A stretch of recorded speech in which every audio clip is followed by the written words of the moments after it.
Oh, good evening and welcome to the Hoop State Tournament Preview Show. We started with 280 boys and girls teams vying for championships in December. Just 10 will be left standing come the first weekend of March. A reminder to join us every night of the tournament for Hoop State at 11. We'll have the plays. Everyone's talking about the storylines all the way through Gold Ball weekend. One of those schools with Gold Ball dreams resides in Class A South, Greeley High School. The Rangers went 18-0 in the regular season. Greeley's been a basketball powerhouse forever.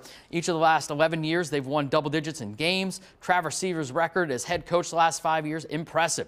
And this group is hoping to bring home the school's first gold ball since 1998. It's a typical winter night in Cumberland. A full house at Greeley High School supporting the basketball team. You know, it's always fun to play here. We have a great student section every game. For these Rangers, playing for the maroon and white means being a target. It's been an honor to play for them all 4 years. We have a great crowd for our home games and even away games. Everybody wants to beat us. Everyone wants to beat Greeley. It's the support and commitment to excellence in the community that led former Greeley standout Travis Seaver back to Greeley to be its basketball coach. We do talk about the tradition and the history, and one of our mottos is leave a legacy, and you know, tradition's a big part here, and we try to instill that in these guys. And Seaver will remind his team of that tradition if he has to. Against Cape, when we were kind of struggling at halftime, we weren't doing necessarily what he wanted, and told us like when he was here that wouldn't be acceptable, and that motivated us extra. Like, we play for the name on the front of our jerseys, not for ourselves. Seaver would know something about winning at Greeley. He was a key player on Greeley's last championship teams. In the lane, kicks it back out to Seaver for three, bullseye. Back-to-back titles in '97 and '98. And he does see a similarity between this team and the Rangers' last gold ball winners. Much like this team we had, the depth that we had those 2 years was great. I mean, my sophomore year, we played 8-9 deep, and just same type of thing. We could have had 7-8 starters. All right, could Greeley get back to the big game? There is plenty of competition in A Boys South. The Rangers are the #1 seed for the second straight year.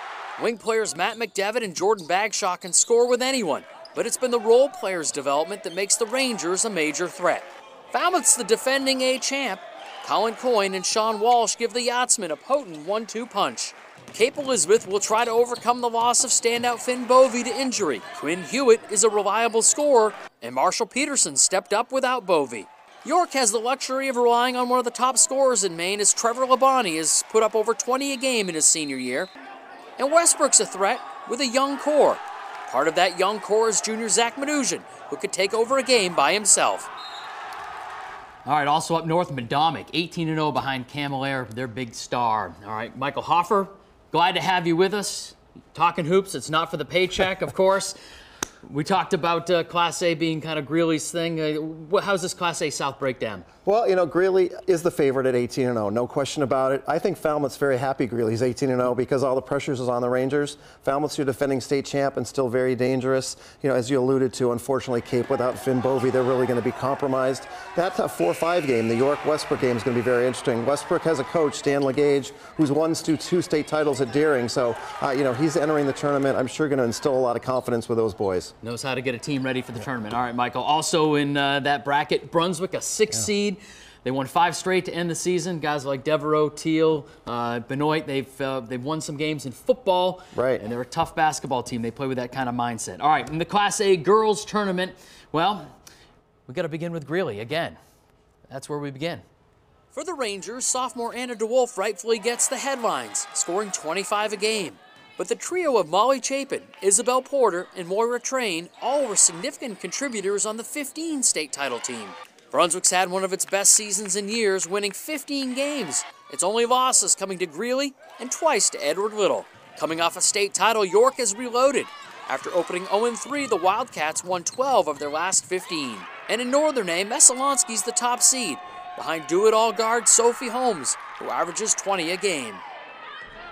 All right, we said starting with Greeley, Anna DeWolf, not done her sophomore year, 842 points. Well, on her way to 1,000 pretty soon. Maybe by the end of the tournament. Yes, the way she scores, wouldn't be surprised. I think a lot of people feel like this is the Greeley Invitational, and they are the clear favorite, and it would be a great state final if they go up against Messalonskee in a battle of two 21-0 teams. But Brunswick, you got to take them seriously. They've had a great season.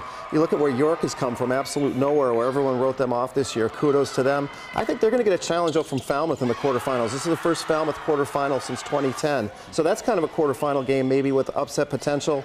But, you know, at the end of the day, this Greeley team is phenomenal. I would not be surprised if they win their second gold ball in 3 years. Wouldn't be at all. And, you know, York, a team that does it with their defense. If they can get stops, they can beat anybody. They hung with Greeley for almost the whole way. And, of course, we talked about Brunswick, 3 reliable scorers in McMillan, Armstrong, and Serb. All right.